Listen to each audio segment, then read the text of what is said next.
You know, you couldn't have picked a better Sunday to be here in church today, you know. But, as I was, in fact, you may have noticed I just got wired. I was kind of greeting people and I forgot to put the microphone on and stuff. Why was that? I think it's because when we come to church, there ought to be a sense, this is off script here, there ought to be this sense of excitement. Every time we come to church, it ought to be whatever. Christmas Eve service.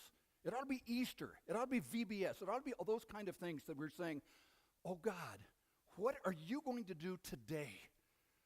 And leaving ourselves kind of like a clay pot. We're talked about as being a clay pot. Nothing spectacular about any one of us in this room. We're clay pots that need to be filled with His Spirit. So much so that it oozes out. And so can I just encourage you as we go through these summer months and so on, that as you walk into church, there might be this sense of, oh God, I believe in my heart of hearts that you're going to do something today, and I want to be part of it. Because when you start with that kind of attitude, then the worship is fantastic. And let's give it up for the worship team today. Fantastic. And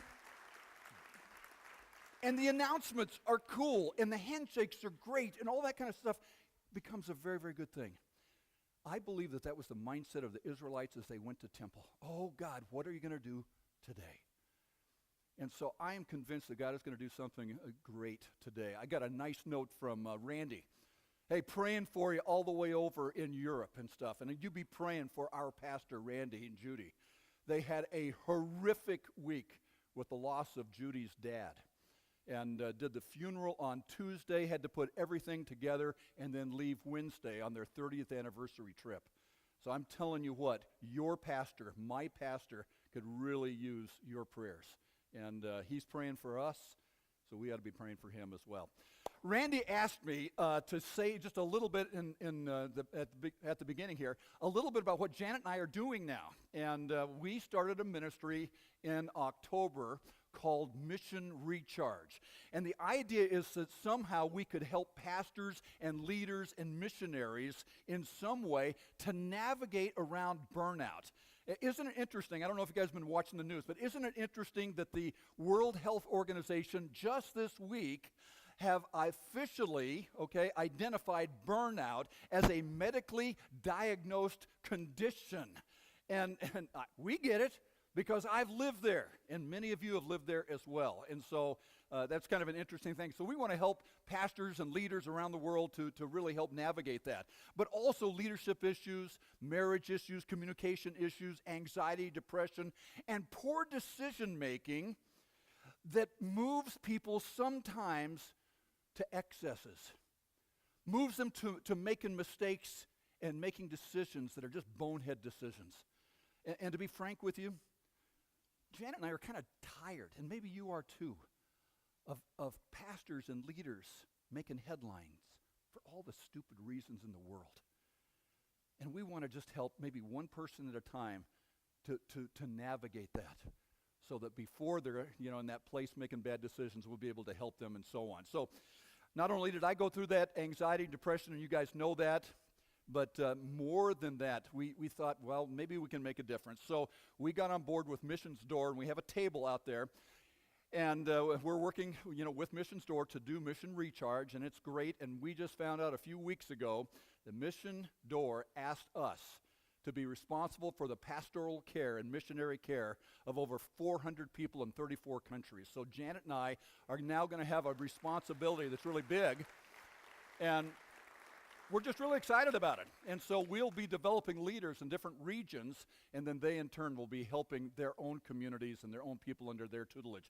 So we're excited about that, and what I would like, and what Janet would like, is for every person here to sign up for our prayer letter. I send out a prayer letter about every 6 weeks, but I also every week send out a blog. And it's a fairly good-sized blog and stuff on a whole lot of different topics. And sign up for it, then after a while you're just going to be irritated because they come all the time. But you can always unsubscribe it and so on. So If you would do that, that would be great. Tony Acosta is going to be at the table, and he'll be able to do that. Now, Randy asked me to speak because he knew weeks ago that we'd be here in the life of David. And as we're looking at the life of David, I asked him, if you want to speak, can I please pick out the passage that I preach on? And the reason is because the one that I picked here about David, Bathsheba, and the prophet Nathan is right up the alley of what Mission Recharge does. It helps people when they make a bad decision or before they make a bad decision to really get right and so on. So we're going to attack that, but I want to start by simply saying this is not new information mode, okay? A lot of you are going to say, oh yeah, I've heard that. This is decision mode. And when we come together and gather for worship like this, I'm praying that God would be heavy on your heart, on my heart, to move us to make a decision, a good decision, a powerful decision that will make a difference in terms of trajectory in our lives. So it's not new information mode, it is decision mode. And I'd love to start by getting everybody to participate. How many of you would be honest enough right now to say that at one point or another in your life, you were caught in a sin? Would you raise your hand right now? Well, keep it up there. Please keep it up there. Now, would you look around to anybody who has not raised their hand? At this point, you can now say, you've been caught in a lie, okay? It's so true. Here's the deal. When we sin, it is absolutely so easy and it's so tempting to try to cover it up, to conceal it. That's just what it is. You know, Janet and I, where are you, honey? We have such a great relationship. I mean, we really do, okay? I just love her, 3,000. I love her a ton, okay? And we don't fight very much, but when we do fight, it's usually about finances, okay? And I'm just going to give you a little bit of background here. Janet is what is called officially a saver. Have you ever heard of those people who save things? Okay, totally foreign to me. And then there are those who are called flyers, okay, or spenders, and that's me, okay? So here are these two polar opposites that God somehow in his comic moment brought us together. And I'm one of those people, by the way, that at the checkout line, when you go to the checkout line, they always put the most expensive items there. Those are for people like me. I gotta have it. Whatever it is, I don't care. But you don't have that. It doesn't matter. I want it. And the it doesn't matter because I'm a spender. I'm a flyer. I want it. Now you have a person like that, and then you have Amazon. Okay, you with me? Are you tracking with me here? So, here it is, this mindset. And one day Janet will say, and she says this often, hey, there's some kind of charge on my credit card that I don't understand. And it looks like it came from China. And I have a line that I usually say, I don't know, I don't know. And then she says, it's something for an iPhone. Oh, that's so strange. It's something for a particular iPhone that you own. Somebody must have hacked our account, honey. Let's call Amazon. And then she would say, you are so busted. Yeah. You can't get around that. It's just the way we function. So here's the deal. When you and I sin, and we do, you have one of two choices. The first one is that you and I will be tempted to, number one, conceal your sin. I mean, it's very, very tempting because by nature, many of us, we try to cover up, we try to conceal our sin. You know why? We feel bad about them. You see this over and over again in the scriptures. In fact, from the very first book in the Bible, okay, you'll see this common thread of sin and cover up.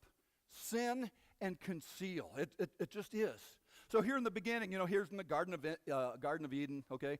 God says to Adam and Eve, you can do anything here. You have absolute reign to do anything you want to do. Eat any fruit you want to do. There's just one tree that you can't eat from. That's it. Everything else you can go ahead and do and so on. And the serpent comes, interestingly enough, to Eve and says, did God really say not to eat that one? And so the serpent tempted Eve, and Eve took a bite of that forbidden fruit. And then, the old lughead, Adam, he goes ahead and she gives him the fruit, and he eats that and so on. And later on, God comes around. You know the story? And they hid. They hid because of their sin. They hid because they here comes God. And God, I'll put it into my own vernacular here, he says, why did you do this? And Adam said, it's her fault, right? And then she said, it's the serpent's fault.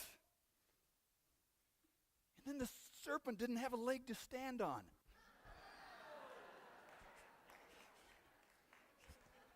Okay. It was there. I had to take it. Hey, there's another story. Next story, Cain and Abel, two brothers. And by the way, if you ever have issues in your own family, right? And you're thinking, oh man, I got issues with my kids and all those kind of things. It started early. Here's Cain and Abel and this whole thing. Cain is jealous because God accepted Abel's offering, okay? So, in order, instead of working it all out, what does he go do? He does the unthinkable, and he murders his brother Abel. God shows up again and says, where's your brother? And Cain says those immortal words, I don't know. Am I my brother's keeper? Sin happens, and we conceal. Sin happens, and we cover it up. You go through the book of Genesis, Joseph. Joseph is this dude. God has blessed him, and just an amazing guy, all these kind of things, and he's going to be this great leader, great vision, all that kind of thing. His brothers are tired of his cocky visions, okay? They're tired of him and so on, so they beat him up. They throw him into a pit. They sell him into slavery. And then they come to their senses and say, oh boy, is Dad going to be mad at us. Do you think? And so they take a coat of his, and they kill a goat. That rhymes, goat and coat. Anyway, and they killed the goat and put blood on the coat. And they take the coat to Dad. He says, where's your brother? And they said those words. I don't know, but here's the coat. It's covered with blood. I guess an animal got him. Sin happens, and the easy temptation is to cover it up. It's by nature the easiest thing for us to do. But here's the second thing we can do. Ready? The second thing that we can do is we can confess our sin.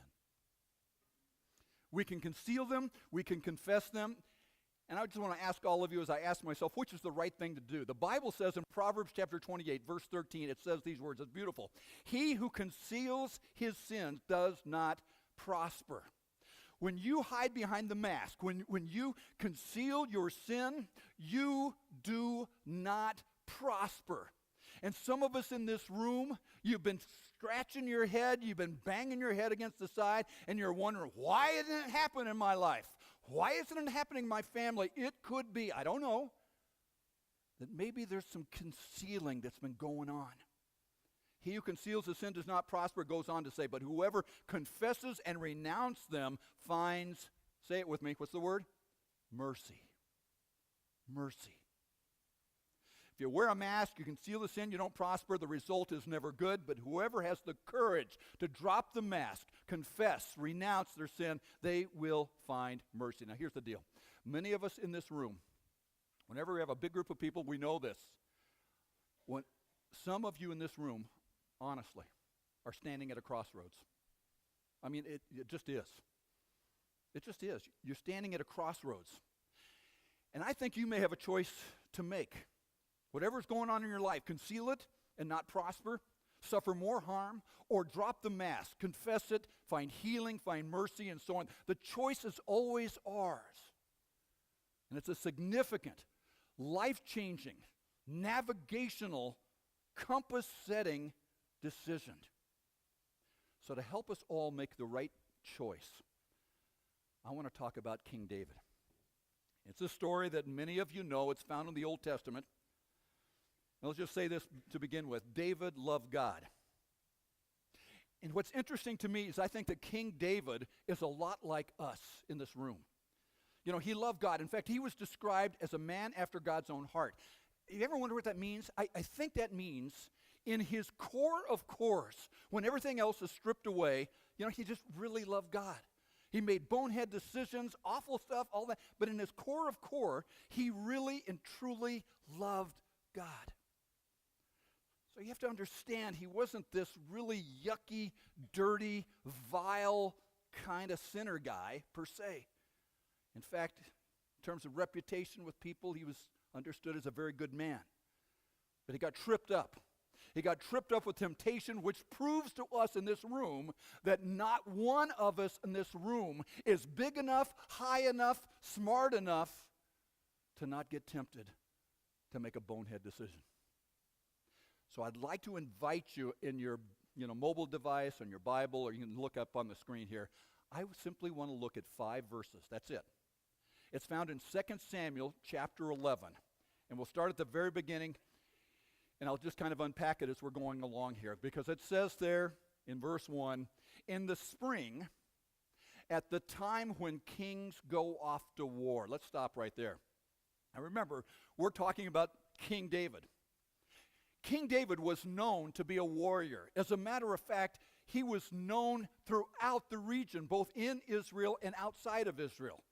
That's what he was known for. As a matter of fact, people sung songs about the fact that he was such a good warrior. The thing that is interesting here to me in how good he was at it. I mean, he really, really was. And he was supposed to, as kings do, especially warrior kings, lead the troops. Be there when his troops are fighting. But he wasn't. In fact, if I was put it in a phrase, this is the phrase I would use. He wasn't doing what he was supposed to be doing. Would you say that with me right now? He wasn't doing what he was supposed to be doing. That is critical for all of us in the room. So it goes on. It says, David sent Joab out with the king's men and the whole Israelite army, but David remained in Jerusalem. One evening, David got up from his bed and walked around on the roof of his palace, and from the roof, he saw a woman bathing, and the woman was very beautiful. Let's stop again. What's the big deal? He saw a beautiful woman naked.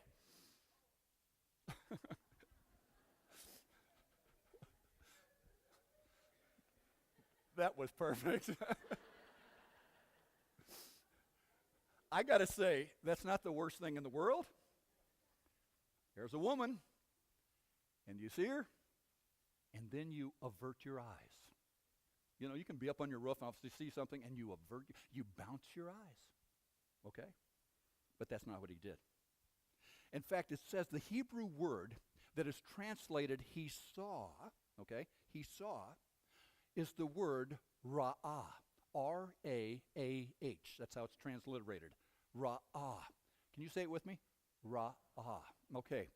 And it means to look and to look and to look and to look intensely. That's what ra'ah means.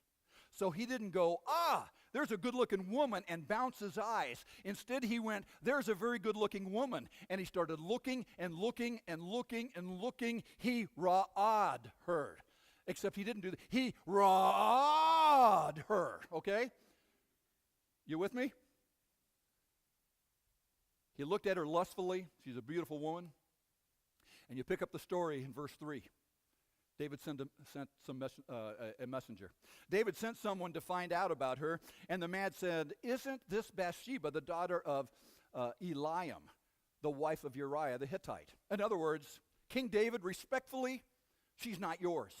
She's married. Verse 4, David doesn't listen. Then David sent messengers to get her. She came to him, and he slept with her. And then she went back home. And the woman conceived and sent word to David saying, I'm pregnant. Now listen, come here. This whole tragic story is summarized in 5 verses. That's all. It's summarized in 5 verses. And the sad truth for some people, the tragedy of yours or their sin or whatever that will cost you more than you ever could imagine could someday be summarized in just a couple of sentences. That's the tragedy of sin. Well, Dad, Mom, she, or that person that you really highly respected, did you hear? Because that's how sin works. It overtakes us. It takes us down. And then looking back, people can just say, here's what happened in just a few sentences, and a whole life or a whole family is ripped apart. So here's the deal, guys. David wasn't where he was supposed to be. And often you and I go down the wrong road at the very beginning because we're not where we're supposed to be. We just had coffee with her, that's all. I just texted her, that was it. But because of that, he saw something he wasn't supposed to see. And that's what happens when you're in the wrong place sometimes. He saw something he wasn't supposed to see. But even then, his story is redeemable. But he didn't just see her, he rawed her, which led him to do something he wasn't supposed to do. He took a married woman for his own. And I could briefly say, this isn't part of the message, that our culture baits almost all of us in this room. Listen, I'm just going to say it the way it is. The movies we see, when was the last time you saw a married couple have a romantic scene? Most of the time, it's something weird. It's something wrong. It's a married couple and some single guy or single girl, and it's an adulterous kind of thing. And you know what we're doing and how it baits us? All of us are on this side of the screen, and we're saying, come on, baby, you can get her. It's almost as though we're baited to be on their side. You know, the last movie I saw where two married people had a romantic scene? It was Rocky. And that was creepy. Adrian, it's creepy. Because you wouldn't go see a movie like that.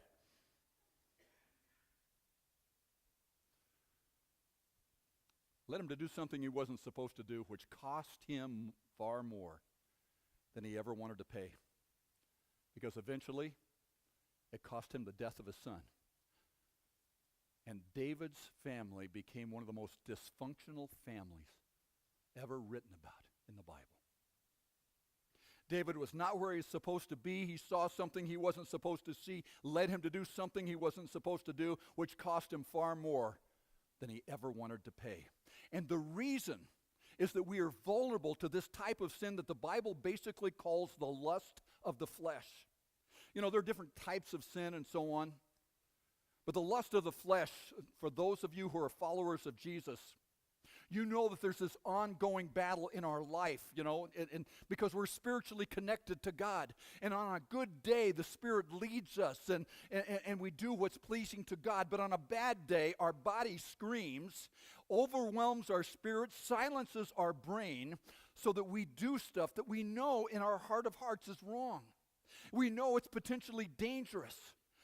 Sometimes it just seems like I can't help myself because the lust of the flesh overwhelms the logic of the mind. And those of you who are men, I don't know, maybe more than women, I don't know, you can relate. You get to a place where you say, logically, I should not be doing this. I shouldn't be looking at this. I shouldn't think. I shouldn't act, and so on. But the lust of the flesh overwhelms the logic of the mind. And I've got to tell you, I can remember so clearly when this really happened to me. At least one of the times. I was newly married. I was over at my in-laws' house. And Jimmy Carter was running for president. Those of you, he was a president a long time ago, okay? He was interviewed in Playboy magazine. And my father-in-law, who was and is an incredible man, had this issue of Playboy, and he wanted me to read the interview. He said, hey, you're not going to believe this interview. It's fantastic. It's enlightening. And then he showed it to me. To this day, I can remember two distinct things. Number one, Miss November. Now, you kind of laugh, but the truth is, if I work hard enough at it, I can still bring up those images. That's how dangerous pornography is. It burns itself into the hard drive of your soul. The second thing I can remember as I was flipping through the pages, I was raw-ahing through the pages, I said to myself, my wife would not like me doing this. She would be really, really mad. And this is the first time she's heard the story.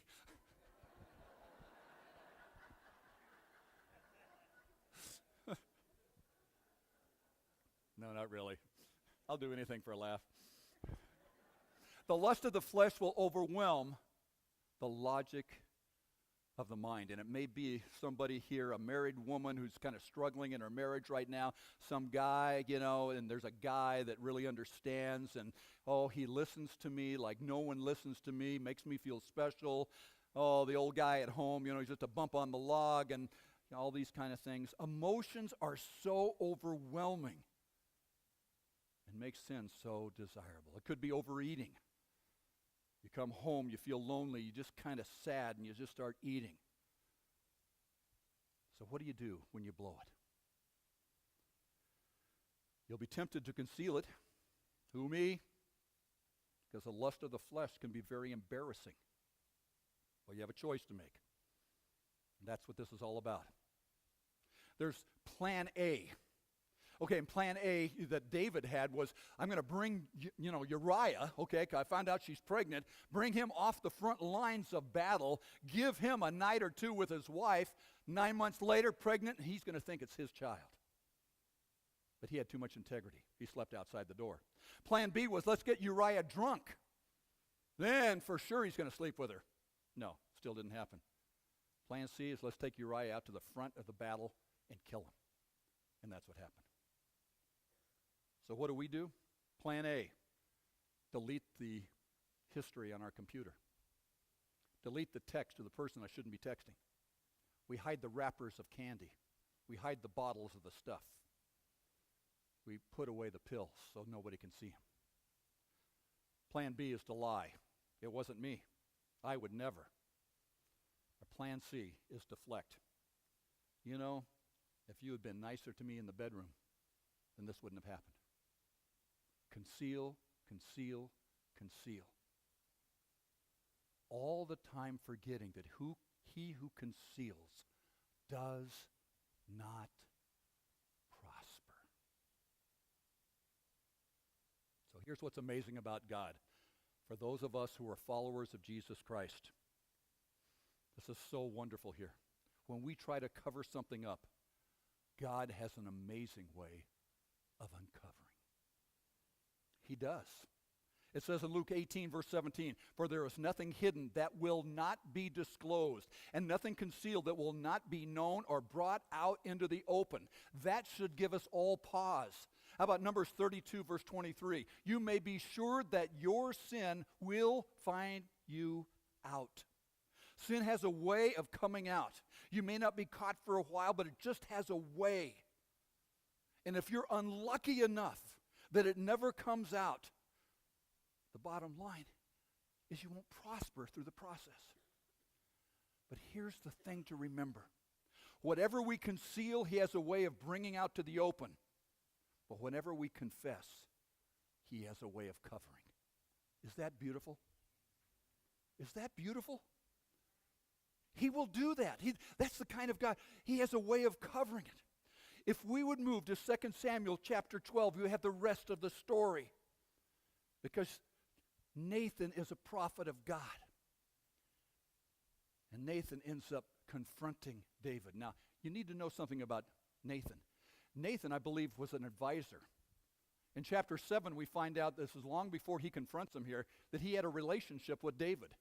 David went to him to ask about the house of God and all those kind of things. They had a relationship and so on, all that kind of thing. And the second thing, we find that he's going to confront David in just a moment.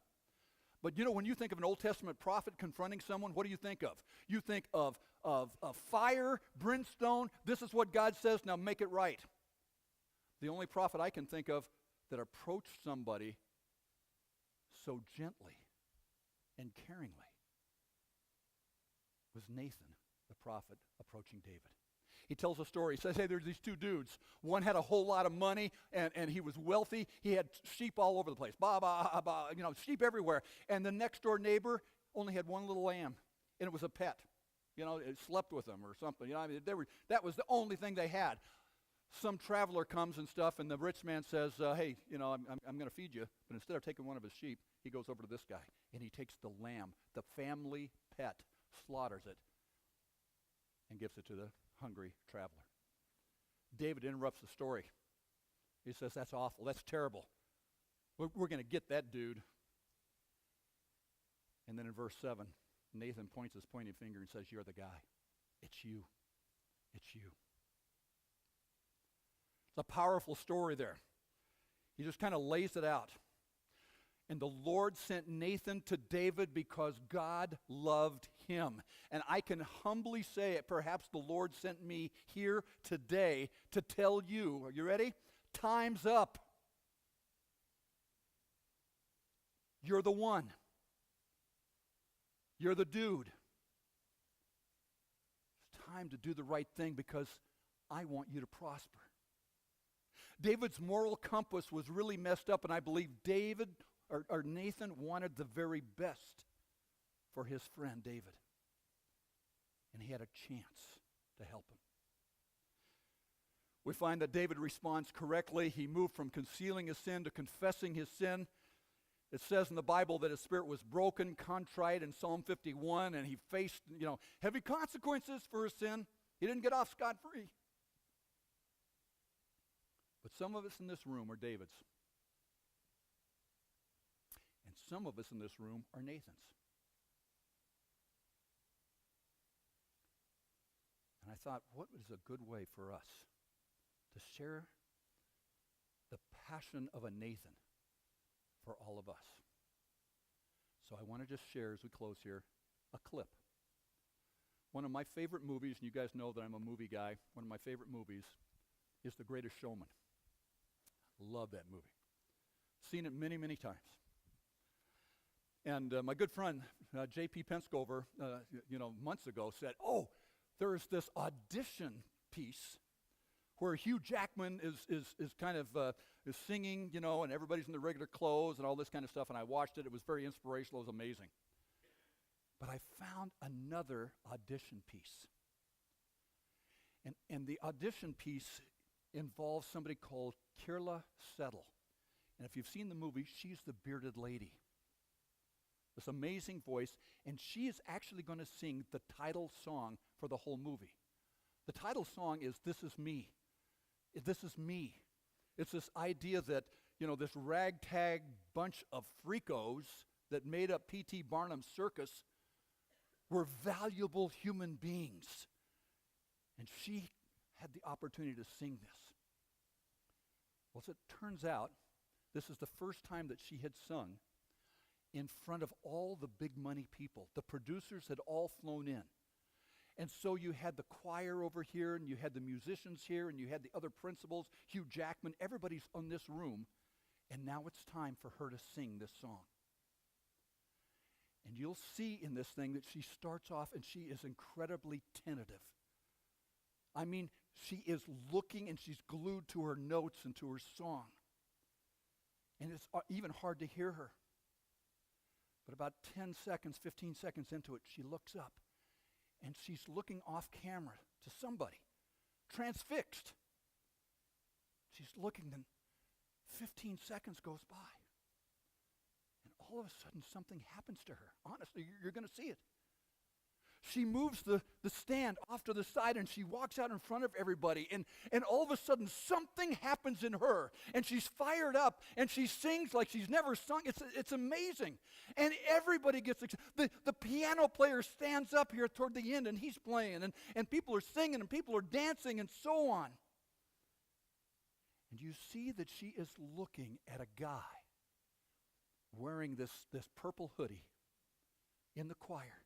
His name is Ben Thompson. And you find out that Ben Thompson and Carla Settle had been practicing together. And he believed that there was more in her than she was showing.